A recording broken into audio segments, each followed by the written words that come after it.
Welcome to the Slop Temple. We pray this video helps. You want to stop clumps immediately. Pour the paint into a clean container and inspect for lumps. Once you see clumps, add a small measured amount of recommended thinner. Start with 5–10% by volume, because excess solvent alters finish. Stir slowly with a flat stick for at least 2 minutes to wet lumps.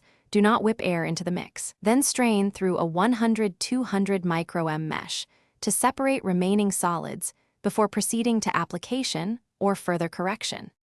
You now target stubborn clumps by mechanical action and controlled dilution.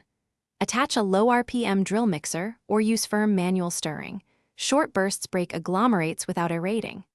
If working with latex, add water in 1% increments up to no more than 2% to redisperse solids. For oil-based paints, only use the specified solvent. Once mixed, let the paint rest for 5 to 10 minutes so bubbles rise. Then test on scrap wood or cardboard to confirm smooth flow and cover. You're at final application.